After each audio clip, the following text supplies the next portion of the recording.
Bueno, hoy quiero continuar con una serie que llevamos 2 semanas hablando acerca de Somos Iglesia. Para eso quiero invitarlos a el libro de Efesios en el capítulo número 5, versículo 25 al 27, que fue los versículos en los cuales quedamos la semana pasada. Y dice la palabra: esposos, amen a sus esposas, así como Cristo amó a la iglesia y se entregó por ella, para hacerla santa. Él la purificó lavándola con agua mediante la palabra, para presentársela a sí mismo como una iglesia radiante, sin mancha y sin arruga, ni ninguna otra imperfección, sino santa e intachable. ¡Wow! ¡Qué tremendo estos versículos! Yo siempre que los leo me sorprendo y me maravillo de cómo la iglesia es importante, y es tan importante que el Señor Jesús dio la vida por ella. En estos versículos el apóstol Pablo hace una relación entre lo que es el esposo, la esposa, y lo que es la relación Cristo y la iglesia. Porque él lo comparó de esa manera, porque así como Cristo es con la iglesia, pues así debe ser los matrimonios, los hogares. Algunas personas dirán: pastor, pero si mi relación con Dios es como mi relación con la esposa o con el esposo, pues estamos mal, algunos pensarán. Por eso es que es importante que nosotros nos sometamos a la palabra de Dios, sanemos nuestro corazón, hagamos proceso y podamos vivir en la voluntad del Señor. Entonces, estos días que hemos estado hablando de Somos Iglesia, para muchos la iglesia puede ser un edificio, una catedral, un auditorio, una sinagoga, un local, una bodega. Bueno, y mucho la gente tiene este pensamiento o concepto de que la iglesia es todo eso. Pero saben ustedes que hemos estado viendo que la iglesia es más que un edificio, es más que un auditorio, más que una catedral, porque la iglesia somos nosotros. La palabra iglesia viene de una palabra griega que la estudiamos la semana pasada, y es eclesía, que significa llamar fuera de. En otras palabras, es una reunión de personas que han sido llamadas. Entonces ahí es donde viene la palabra iglesia. Es un grupo de personas o una reunión de personas que han sido llamadas. Mire que por toda la palabra vemos que iglesia se refiere a personas, se refiere a gente que ha recibido a Jesús como su Señor y Salvador. No se está refiriendo a lugares, a edificios, auditorios, catedrales, sinagogas, bodegas. No, se está refiriendo a personas. Entonces muchos dirán: ¿y entonces por qué hay un auditorio o un edificio donde nos reunimos? Porque es necesario tenerlo, donde todos podamos estar juntos, donde todos podamos llegar a un lugar y recibir la palabra del Señor. Pero acuérdense que la iglesia somos nosotros, somos aquellos que hemos creído en Jesús como nuestro Señor y nuestro Salvador. Esto es muy importante que nosotros lo tengamos y que lo sepamos, porque la iglesia es tan importante que Cristo murió por ella. Y por eso vuelvo y lo aclaro y voy a ser repetitivo en esto, y es que Cristo no murió por un edificio, Cristo no murió por una catedral o por un auditorio. Cristo murió por la iglesia, y la iglesia somos todos aquellos que hemos sido llamados y que hoy creemos en Él como nuestro Señor y Salvador. Bueno, con todo eso en mente, la pregunta es: ¿cómo entonces debe vivir la iglesia? Porque ya sabemos nosotros que la iglesia no es un edificio, aunque hay un lugar físico donde nos reunimos, y muchas veces la identificamos como la iglesia, porque a veces uno dice: ¿para dónde va? Para la iglesia, y siempre uno la identifica con ese lugar. Pero hoy estamos yendo un poquito más allá. Entonces, con todo esto, yo quiero preguntarles: ¿Cómo debe vivir entonces la iglesia?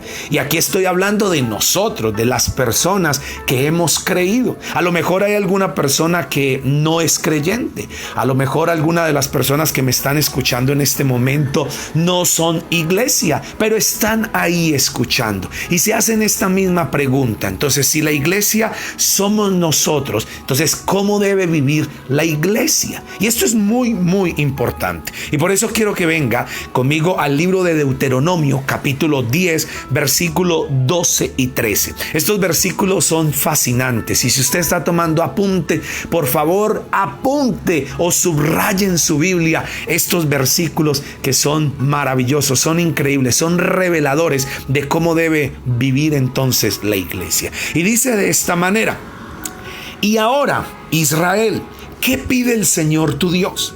Simplemente que le temas y andes en todos sus caminos, y que lo ames y le sirvas con todo tu corazón y con toda tu alma. El versículo 13, que cumpla los mandatos y los preceptos que hoy te manda cumplir, para que te vaya bien. Y mire, y aquí está qué es lo que pide el Señor de la iglesia. Aquí en estos dos versículos de este capítulo 10 de Deuteronomio está lo que el Señor anhela que viva la iglesia. Y vuelvo y lo aclaro, la iglesia somos nosotros. Entonces aquí habla de 5 cosas que nos pide el Señor o que nos demanda el Señor, que debe ser el estilo de vida de la iglesia. Entonces, ¿cuáles son? Número 1, que le temas. ¿Saben ustedes que el libro de Proverbios dice que el principio de la sabiduría es el temor a Dios? Y ahora vamos a hablar de lo que es el temor.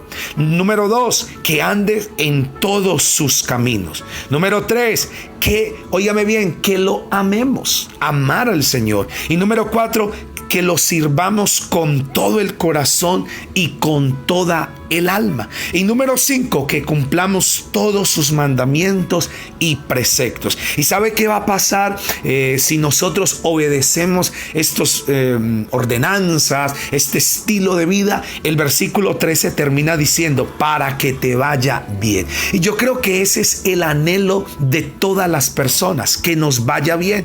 Cuando una persona inicia un negocio, siempre lo inicia con la mentalidad y con el pensamiento que me vaya bien. Cuando una persona se casa, siempre se casa con ese deseo, que me vaya bien en el matrimonio. Cuando una persona tiene hijos, siempre va a anhelar que a esos hijos le vaya bien. Pues lo mismo pasa con Dios, lo mismo quiere Dios con su iglesia. ¿Sabe que Dios quiere que a la iglesia le vaya bien? Y ese es el deseo del corazón de Dios, y lo encontramos desde el Génesis hasta el Apocalipsis. Desde el primer capítulo de Génesis hasta el último capítulo de Apocalipsis, vemos ese deseo de Dios, que a la iglesia le vaya bien, que la iglesia sea próspera, que la iglesia sea bendecida. Algunos tienen la creencia de que Dios es un tirano y que quiere que nos vaya mal y que andemos en pruebas y en dificultades a toda hora.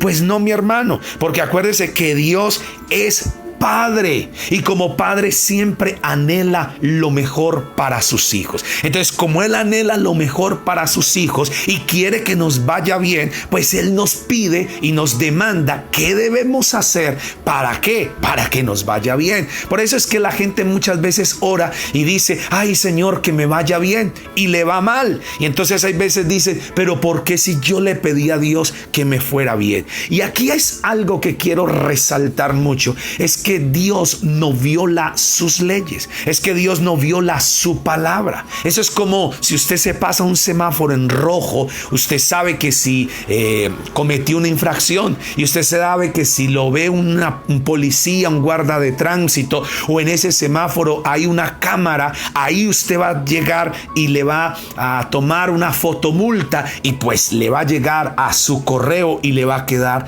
esa multa. Entonces uno dice: ¿y por qué? Porque violó una ley. Pues así mismo es Dios. Dios ha establecido leyes. Dios ha establecido mandamientos, preceptos, ordenanzas para que nosotros las sigamos y nos vaya bien. No es solamente con decir, ay Señor, que me vaya bien. Hay que obedecer. Quiero que diga conmigo, hay que obedecer a Dios, obedecer su palabra. Y lo que Él nos manda aquí, que nosotros debemos vivir como iglesia, vuelvo a recordarlo, son 5 cosas que nos pide el Señor aquí en Deuteronomio 10, versículos 12 y 13. Y es, número 1, que lo temamos. Número 2, que andemos en todos sus caminos. Número 3, que lo amemos. Número 4, que lo sirvamos con todo el corazón y con toda el alma. Y número 5, que cumplamos sus mandamientos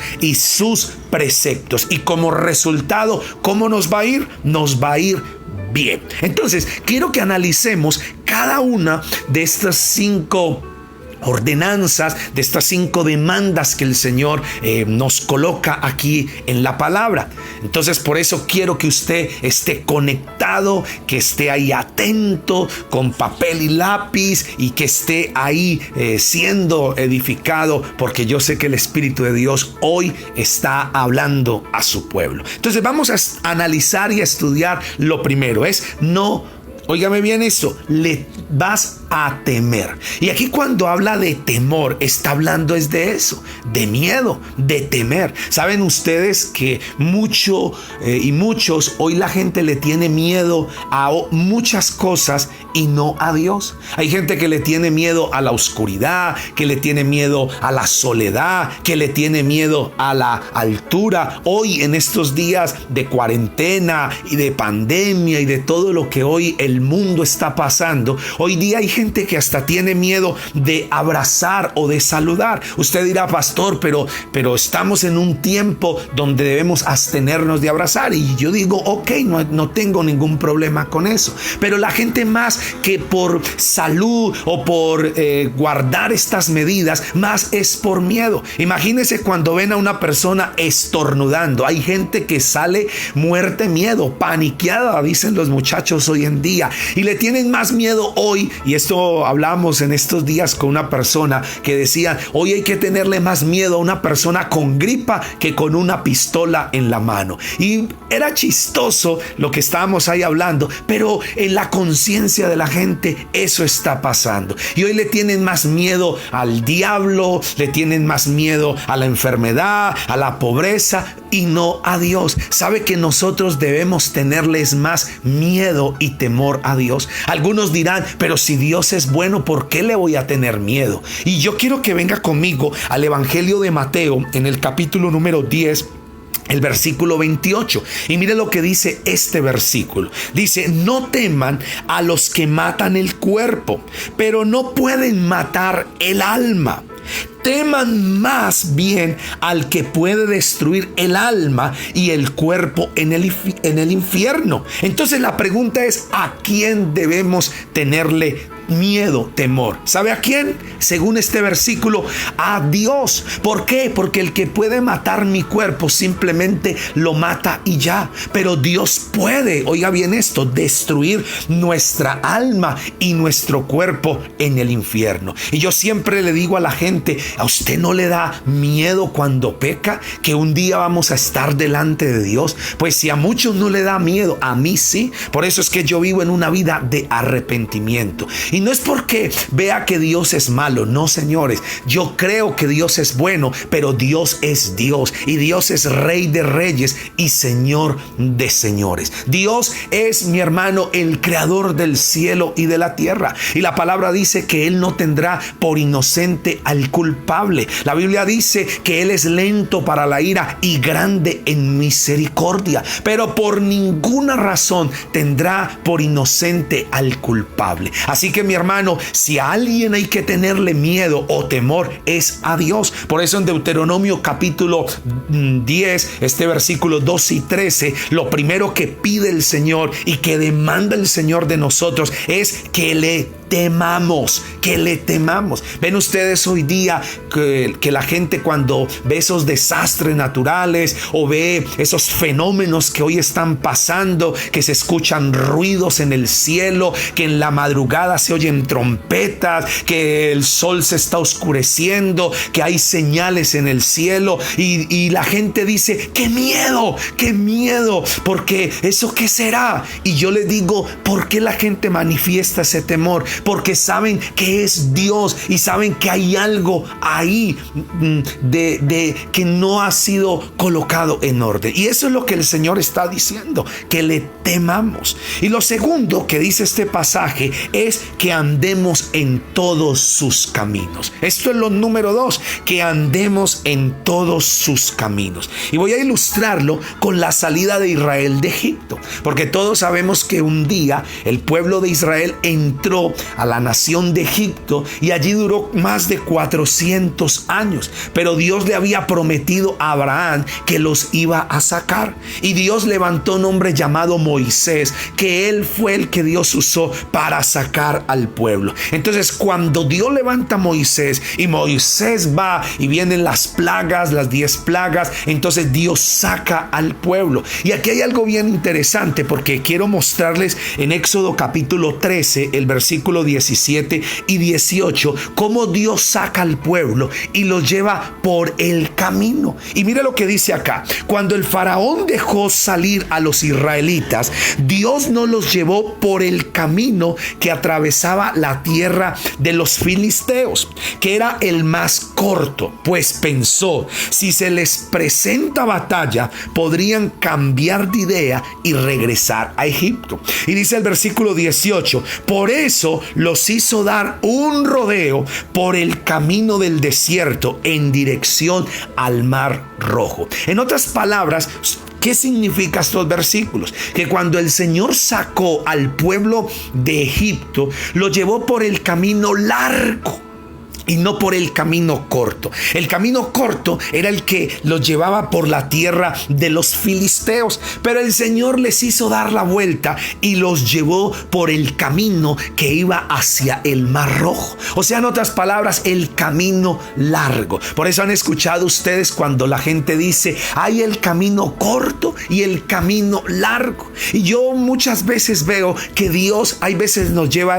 por el camino largo. Y a la gente no le gusta ese camino y dicen, no, es que el camino corto es mejor, porque el camino corto tiene atajos y por el camino corto la gente dice, llegamos más rápido. Pero saben ustedes que muchas veces el camino corto no es el mejor camino. El mejor camino es el camino largo, el camino de proceso, el camino donde aprendemos a obedecer, el camino donde nuestro carácter es formado, el camino donde nuestras impurezas son quitadas, donde nosotros verdaderamente somos prosperados y bendecidos. Entonces Dios los llevó por ese camino. El Señor quiere que nosotros conozcamos todos sus caminos. ¿Para qué? Para que andemos por ellos. Y quiero que mire en Proverbios capítulo 14, el versículo 12, y mire este proverbio que es increíble, hablando del camino. Dice, hay caminos que al hombre le parecen rectos, pero que acaban por ser caminos de muerte. Por eso es que hay caminos cortos que parecen los perfectos, que parecen los elegidos, pero al final son caminos de muerte. Y por eso es que el Señor quiere mostrarnos su camino para que nosotros andemos por ello. Nos pasa igual que el pueblo en la antigüedad. No escuchamos a Dios para seguir sus caminos. En cambio, trazamos nuestros propios caminos, nuestras propias rutas, y como resultado, ¿sabe qué viene? Sufrimientos innecesarios. Porque cuando nosotros trazamos nuestros propios caminos, nuestra propia ruta, entonces muchas veces vienen sufrimientos innecesarios, cosas que uno dice, ¿por qué tenía que pasar eso? ¿O por qué esta persona está sufriendo esta situación si no debería haberlo pasado? Entonces ya voy mostrándoles poco a poco de lo que es el camino. Un alto precio para que tenemos que pagar cuando cogemos un mal camino es, óigame bien, la desobediencia. Debemos recordar que aunque andamos en los caminos de Dios, pueden que nos lleven a atravesar valles dolorosos, pero siempre Él va a estar con nosotros. ¿Cuántos dicen amén en esta palabra? Y mire que aquí nosotros podemos darnos cuenta que un alto precio de haber escogido un camino equivocado o nuestro propio camino, nuestra propia ruta, es la desobediencia. Y yo quiero decirles esto, muchas veces tenemos que recordar esto y tenerlo en cuenta, que aunque andemos en el camino de Dios y estemos en sus caminos, puede que esos caminos nos lleven a atravesar esos valles dolorosos, esos valles de tristeza, esos valles como de sombra y de muerte que decía el salmista. Por eso quiero llevarte al Salmo 23, el versículo 4, dice: aunque ande en valle de sombra de muerte, no temeré mal alguno, porque tú estarás conmigo, tu vara y tu cayado me infundirán aliento. Por eso es que un error que la gente muchas veces comete o que cree es que con Dios no le va a pasar nada. Dice: no, yo estoy con Dios y nada me va a pasar. Pero mi hermano, en este camino vamos a tener que pasar por valles de sombra y de muerte, por valles dolorosos. Y eso no quiere decir que Dios no está con nosotros. Eso no quiere decir que Dios nos abandonó. Yo recuerdo hace muchos años que pasamos con mi esposa por un momento muy doloroso, por un momento muy triste en el primer año de matrimonio, que nuestro primer hijo murió, que nació y a las pocas horas murió de una deficiencia respiratoria. Y eso fue tan duro y fue tan doloroso para nosotros.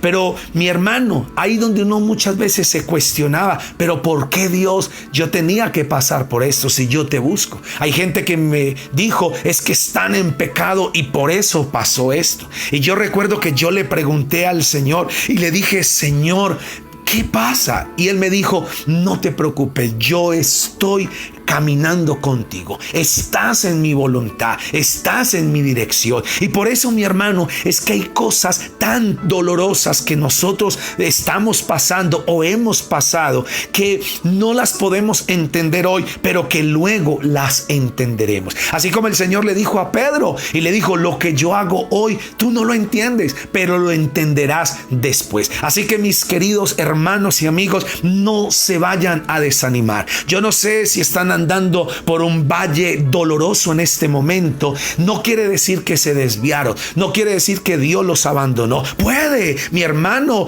pensar o creer uno, y el enemigo puede traer y sembrar ese pensamiento, pero no, si nosotros estamos 100% convencidos que estamos en el camino del Señor, pues también tenemos que estar 200% convencidos que Dios está con nosotros en este valle de sombra y de muerte. ¿Cuántos dicen amén en este día, en esta noche? Entonces, aquí es donde debemos tener este conocimiento y cómo nosotros podemos entender cuándo estamos en el camino o cuál es el camino de Dios. Pues aquí es donde entra la guianza del Espíritu Santo, porque nosotros tenemos que saber que el Espíritu Santo es Dios, que el Espíritu Santo no es como algunos dicen, que es una fuerza activa o que es un poder. No, señores, el Espíritu Santo es Dios mismo, y el Espíritu Santo nos va a guiar a toda verdad. ¿Y qué es lo que va a usar el Espíritu Santo? El Espíritu Santo va a usar, mi hermano, puede usar la palabra escrita, o sea, la Biblia. Por eso es que es importante que nosotros tengamos una Biblia y la estemos leyendo todo el tiempo, mañana, tarde y noche. Y eso es una mentira cuando dicen que el que lee la Biblia se enloquece. No, mi hermano, no se enloquece. Eso es lo que el enemigo quiere hacer para que usted no la lea. Pero si usted no la lee, ¿cómo va a conocer los caminos de Dios? Y si usted la lee, pues los va a conocer, porque los caminos caminos y la palabra de Dios es como la ruta, es el mapa para andar en el camino. Entonces el Espíritu Santo puede usar los dones para mostrarnos el camino. Y hay 9 dones del Espíritu Santo que en otro estudio y en otra palabra los enseñaremos. También puede usar la predicación. ¿Saben ustedes que la palabra de Dios, la predicación, el Espíritu Santo la usa mucho para hablarnos? Mire, ¿cuántos de los que en este día están escuchando esta predicación, este mensaje, el Señor les está hablando? Y les está hablando a través de mi boca. Oiga, a través de un burrito les está hablando el Señor, porque eso es lo que somos nosotros, esos burritos que llevaron a Jesús a Jerusalén. Pero no es el burro el importante, es el que está montado en el burro. Por eso no me ve a mí, porque yo soy simplemente un burrito. Escuche, es al que está hablando a través de mis labios. Por eso es que el Espíritu Santo va a usar la palabra, el Espíritu Santo va a usar los dones, el Espíritu Santo va a usar la predicación. Por eso qué lástima la gente que no se conecta, que no se congrega, que no escucha la palabra. Y lo que el enemigo ha querido hacer es decirle a la gente que para buscar a Dios no tiene necesidad de ir a ninguna parte, lo puede buscar en la casa. Y yo digo, eso es verdad, pero no debe ser así y no es lo correcto. Nosotros tenemos que buscar a Dios y escuchar la palabra del Señor, porque Dios estableció 5 ministerios: pastores, evangelistas, óigame bien mi hermano, apóstoles, profetas, maestros, para que nos guíen y nos preparen en el ministerio por el cual el Señor nos llamó. Entonces imagínese el que no está escuchando la palabra del Señor, ¿cómo puede saber si está en el camino de Dios o está en el camino incorrecto? Y si se desvió del camino, ¿cómo se va a dar cuenta cuál es el camino correcto si ni siquiera está escuchando la palabra? No está dejando que el Espíritu Santo lo guíe. Y quiero mostrarles algo que lo voy a ilustrar. Y está en el libro de Números, que es el 4º libro de la Biblia, en el capítulo 9, versículo 17 al 19. Y mire lo que dice este versículo. A mí me gusta tanto porque este versículo a mí me muestra que era como el GPS. ¿Sabe que el GPS no se lo inventaron ahorita? El GPS se lo inventó Dios. Y en la antigüedad era una nube que representaba la presencia de Dios que los iba a guiar. Entonces vamos a leer estos versículos. Números capítulo 9, versículo 17 al 19. Dice: cada vez que la nube se levantaba de la tienda, ustedes lean en su casa todo el contexto. Dice: los israelitas se ponían en marcha, y donde la nube se detenía, allí acampaban. Versículo 18.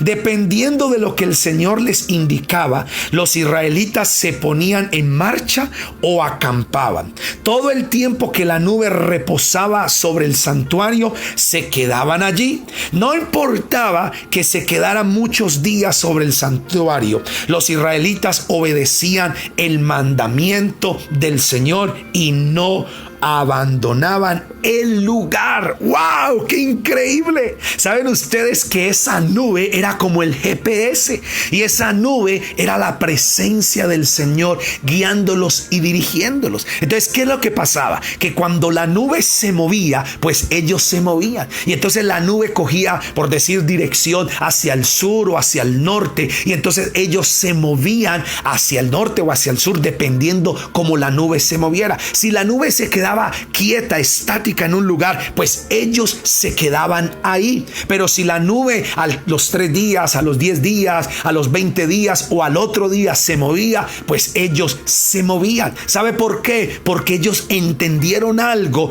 que es dejarse guiar por el Espíritu Santo para seguir en el camino de Dios. Por eso hoy quiero decirles cómo nosotros nos vamos a dar cuenta que estamos en el camino correcto, en los caminos de Dios. Pues el Espíritu Santo es la clave, porque si estamos siendo guiados por el Espíritu de Dios, pues el Espíritu Santo nos va a guiar por el camino correcto, por los caminos del Señor. Si nos estamos dejando guiar por la carne, nos estamos dejando guiar por la rabia, rabia, nos estamos dejando guiar por la ofensa, por la frustración, por la amargura, pues mi hermano, no estamos andando por el camino del Señor. Y quiero mostrarles en el Evangelio de Juan, el capítulo 16, el versículo 13. Atención con este versículo. Dice: pero cuando venga el Espíritu de la verdad, Él los guiará a toda la verdad. ¿Y quién es el Espíritu de la verdad? El Espíritu Santo. ¿Y qué dice? Que nos guiará por toda la verdad. Entonces, mi hermano, hoy yo quiero decirles esto. ¿Por qué camino usted está andando? ¿Está andando por los caminos de Dios o está andando por los caminos que usted se inventó, que usted trazó? Por el camino que le colocó otra persona, que le mostró otra persona, por el camino del dolor, de la rabia, de la amargura. ¿Por dónde? ¿Saben una cosa? Que yo escogí andar por el camino de decir siempre la verdad. Es muy duro muchas veces, pero yo escogí ese camino, porque ese es el camino de Dios. También escogí el camino de la obediencia, de obedecer su palabra. Con esto no estoy diciendo que soy infalible y que soy 100% y no desobedezco. Claro que desobedezco, porque reconozco mi pecado, pero yo escogí ese camino. Yo quiero el camino de la obediencia, el camino de seguir los mandamientos de Dios, los preceptos de Dios. Yo también escogí el camino de aprender a hacer siempre, óigame bien, lo que es bueno.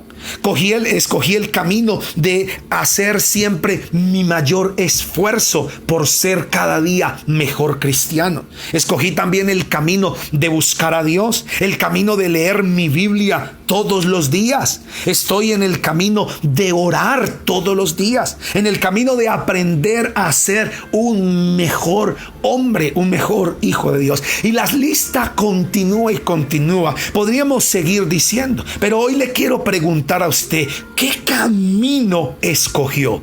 ¿Qué camino hoy está andando? ¿Está andando por el camino de la mentira? ¿Está andando por el camino del chisme? ¿Está andando por el camino del robo, del odio? Pues mi hermano, si usted está por ahí, pues quiero decirte con todo el dolor de mi alma, pero también con el amor que les tengo, con el amor que el Señor ha derramado en mi corazón, que no está andando en el camino de Dios. Porque el camino de Dios es un camino de verdad, un camino de obediencia. Aquí no está hablando de que tenemos o ya somos santos y que no, porque somos rotos, porque tenemos imperfecciones, porque tenemos pecados, pero óigame bien, pero hemos escogido ese camino y todos los días nos estamos esforzando por mejorar, por trabajar en esas áreas débiles, por trabajar en esas áreas donde está atada nuestra vida a la mentira, a la fornicación, al robo, al adulterio, a la pornografía, a todos esos caminos torcidos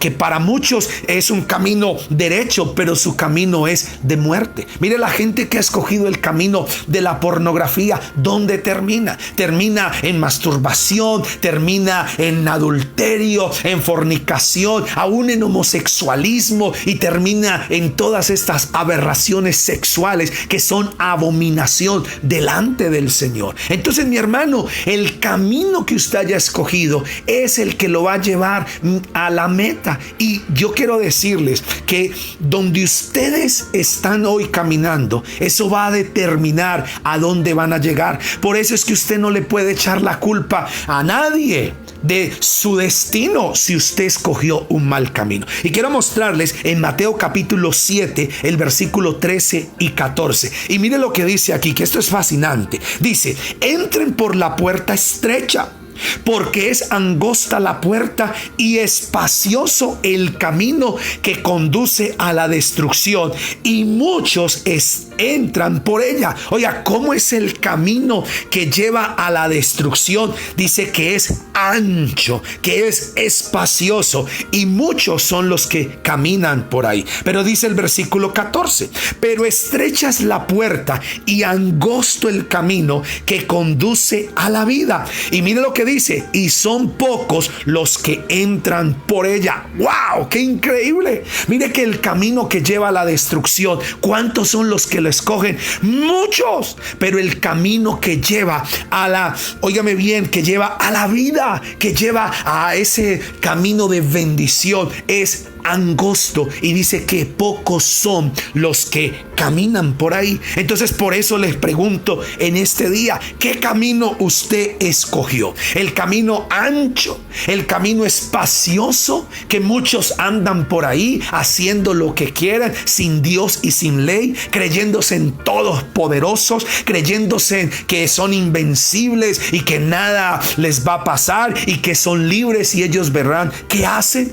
¿O usted escogió el camino que pocos escogieron? Ese camino que lleva a la vida. ¿Sabe, mi hermano, que yo escogí ese camino que pocos escogieron? Dice la palabra. Y ese es el camino de Dios, el camino de la obediencia, el camino del mandamiento, el camino, mi hermano, de la santidad, el camino de la verdad, el camino de leer mi Biblia todos los días, de orar, de seguir los mandamientos de Dios. Ese es el camino que yo escogí y en el cual me estoy esforzando. Entonces, hoy quiero decirle cuál es el camino que usted ha escogido. Y si usted me dice, no, Jorge Andrés, yo escogí el camino ancho, el espacioso, donde yo veré qué hago, entonces cuando llegue el fin, cuando llegues a la meta y no te vaya bien en la vida y te pierdas y aún el Señor ni te conozca, no te vayas a quejar. No le vayas a echar la culpa a la iglesia, no le vayas a echar la culpa a los pastores, no le vayas a echar la culpa al papá, a la mamá, al vecino, al gobierno, porque la gente es así.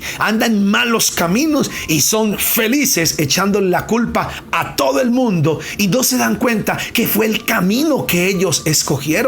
Por eso, mi hermano, acuérdese el proverbio que leímos hace un rato, el proverbio de que habla que hay caminos que al hombre le parecen rectos, derechos, pero su fin es muerte. Proverbios capítulo 14, versículo 12. No se les olvide ese versículo. Entonces, ¿usted sabe cuántos han escogido el camino de la queja? El camino de criticar, el camino de hablar mal. Mire, ¿usted sabe cuántos cristianos hoy han escogido el camino de hablar mal de las iglesias, mal del gobierno, hablar mal de los líderes, hablar mal de los vecinos, hasta del perro? Y uno dice, Dios mío, pero ¿quién les mostró a esta gente ese camino? ¿Quién les dijo que ese camino los va a llevar a una meta feliz, a una meta buena? No, señores, eso no nos va a llevar a ningún lugar. Así que no le eche la culpa a nadie del camino que usted mismo escogió. Por eso es que el Señor dijo, ahí está el camino. Y eso es lo que Dios nos manda. Eso es ser iglesia. Mi hermano, ser iglesia no es tener una Biblia, como decíamos antiguamente, bajo el hombro como de desodorante. Ser iglesia no es ir los domingos y sentarse como un saco de papas ahí o como un papagayo a repetir lo que otro está diciendo. Ser iglesia es temer a Dios. Ser iglesia es andar en los caminos de Dios. Amén. Ser iglesia es hablar bien. Por eso, mi hermano, usted no escoja ese camino. Mire, y a mí me da tanta tristeza hoy ver cómo cristianos en sus redes sociales, Facebook, en sus redes, cómo hablan mal de todo el mundo. Aún hablan mal hasta de sus pastores o de los pastores. Hablan mal del gobierno, hablan mal de todo el mundo. Y yo digo, Dios mío, ¿quién le dijo a estos cristianos que ese camino está bueno? ¿Sabe que en Efesios capítulo 4, versículo 29 dice, eviten toda conversación obscena? Por el contrario, que sus palabras contribuyan a la necesaria edificación y sean de bendición para quienes lo escuchan. Y yo quiero decirles con esto, en vez de quejarse, de criticar, de murmurar del gobierno, de los pastores, de los líderes, ¿por qué más bien no oramos? ¿Por qué más bien no nos unimos en oración a Dios, a clamar al Señor, a pedirle a Dios que Él sea tomando el control de nuestra nación y que no permita que malvados y que líderes malos tomen nuestro país y tomen nuestros pueblos, la iglesia, la familia. Más bien, en vez de criticar, salgámonos de ese camino y metámonos en el camino de Dios, que es el camino de la oración, de la intercesión. Porque saben ustedes que la oración tiene poder. Sabe que cuando un pueblo se une a orar, mi hermano, dice un canto antiguo, cuando el pueblo del Señor alaba a Dios, suceden cosas. Lo que pasa es que hoy la gente no ora. Hoy los cristianos no leen la Biblia, no oran, y por eso son cristianos solo de título. Son cristianos como saco de papas o bulto de papas en una silla, pero no oran, no leen la Biblia, no tienen carácter, no avanzan, no buscan al Señor. Pero yo creo que Dios está levantando eso. Como se dice ese dicho, cristianos de hacha y machete, cristianos que están con las botas puestas, trillando el barro, avanzando en ese camino del Señor. Amén. ¿Cuántos dicen amén? Y por eso quiero hoy mostrarles, para ir terminando ya. Saben que en el libro del profeta Isaías nos habla de una calzada que se llama camino de santidad. ¡Wow! Y el profeta Isaías habló de esa calzada que se llama calzada de santidad o camino de santidad. Y quiero invitarlos a Isaías capítulo 35, versículo 8. Y mira lo que dice este pasaje, que es impresionante lo que el profeta Isaías aquí nos dice. Oiga bien lo que dice. Habrá allí una calzada de santidad. ¿Cómo se llama esa calzada? Diga conmigo, calzada de santidad. Y cuando habla de calzada, está hablando de carretera, de camino. ¿Han escuchado ustedes cuando dice, uy, esa ruta o esa carretera tiene doble calzada o 3 calzadas? Y eso es lo que dice, que va a haber una calzada que se llama santidad. Y sigue diciendo el pasaje, no viajarán por ella los impuros, ni transitarán por ella los necios. Será solo para los que siguen el camino. Oiga bien, esta calzada de santidad o este camino de santidad solo es para ¿quién? Para los que siguen el camino. No es ni para los impuros ni para los necios, sino para los que siguen el camino. ¿Cuál camino? Acuérdese que el Señor Jesús dijo, yo soy el camino, la verdad y la vida. Acuérdese, mi hermano, Juan capítulo 14, versículo 16. Repita después de mí lo que dijo el Señor. Yo soy el camino, la verdad y la vida. Nadie va al Padre si no es por mí. Entonces, ¿qué es lo que está diciendo el Señor? Que por esa calzada de santidad solo será para los que siguen el camino. Y el camino se llama Jesucristo. ¿Saben ustedes que en la antigüedad, en el libro de Hechos de los Apóstoles, ¿sabe cómo se le llamaba a la iglesia? A la iglesia no se le llamaba iglesia como hoy día la conocemos. ¿Sabe cómo se conocía a los cristianos? Se le llamaba los del camino. Así era que se conocía a la iglesia. No se les decía cristianos, se les decía los del camino. ¿Sabe por qué? Porque el camino es Jesucristo. Entonces, esta calzada de santidad es para los que siguen el camino. Y acuérdese que el camino, que es Jesús, para muchos puede que no sea muy popular. Algunos dicen, no, es que es un libro antiguo, es que era la creencia de mi mamá o de mi papá. Puede que no sea para muchos, pero es el mejor camino. Mire, los que me están oyendo y todos los que van a seguir escuchando y hasta donde vaya a llegar este mensaje, porque yo creo que este mensaje va a atravesar fronteras y generaciones. Y quiero decirles que el camino, que es Jesús, es el mejor camino. Y si usted ya lo escogió, pues mi hermano, lo felicito. Escogió el mejor camino. Por ese camino puede que vayamos a pasar por valles dolorosos. Puede que vayamos a pasar por momentos difíciles. Pero ¿sabe qué dice la palabra? En todo tiempo, en todo lugar, yo estoy con ustedes. El Señor Jesús, antes de irse, he aquí yo estoy con ustedes todos los días hasta el fin del mundo. ¡Wow! ¡Amén! Él está con nosotros. Pero acuérdese que hay que seguir el camino. Si nos salimos del camino, pues mi hermano, Él ya no va a estar ahí. Por eso es que hay que seguir el camino que Él está. Y Dios promete que nos irá bien. Así que no quiero terminar este tiempo, mi hermano, sin dar la oportunidad a alguna persona que por primera vez nos ha escuchado o que se ha apartado del camino y que usted dice: pastor, me aparté del camino, estoy andando por otros caminos, pero hoy quiero retomar la ruta, retomar el camino, lo que Dios pide, que eso es ser iglesia. Pues entonces quiero que repita conmigo esta oración y diga: Señor Jesús, en este día yo reconozco mi pecado, reconozco que me he apartado de tu camino, que nunca lo conocí, y hoy te pido perdón por todo pecado que he cometido. Entra a mi vida, entra a mi corazón y ayúdame a ser la persona que tú quieres que yo sea. En el nombre de Cristo Jesús, amén.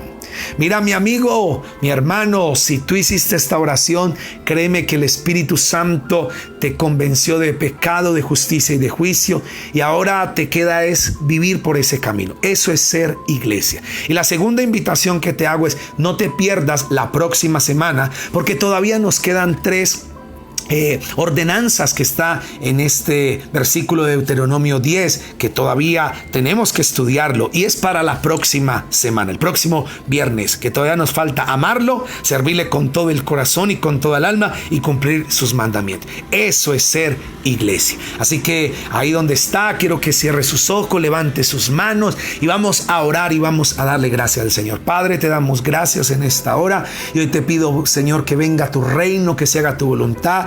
Gracias, Señor, por hablarnos tan claramente, porque esto es ser iglesia. Esto es ser iglesia. Hoy bendigo tu nombre y te doy muchas gracias, Padre, porque tú eres bueno y para siempre es tu misericordia. Hoy levanto mi mano desde acá y bendigo a cada persona, a cada hombre, a cada mujer, a cada niño, a cada joven, a cada adolescente, a cada abuelo. Bendigo a todos los profesionales de la salud, los héroes, Señor, a la policía, al ejército, al gobierno, a los líderes, a nuestro presidente. Lo bendecimos en el nombre de Cristo Jesús y oro para que toda Colombia, los 53 millones de personas que hay en Colombia, entremos en el camino de la verdad, que es Jesucristo, y que esta palabra llegue a muchos lugares en el nombre del Señor Jesucristo. Los bendigo con toda bendición espiritual, en la bendición del Dios Todopoderoso, Padre, Hijo y Espíritu Santo. Amén.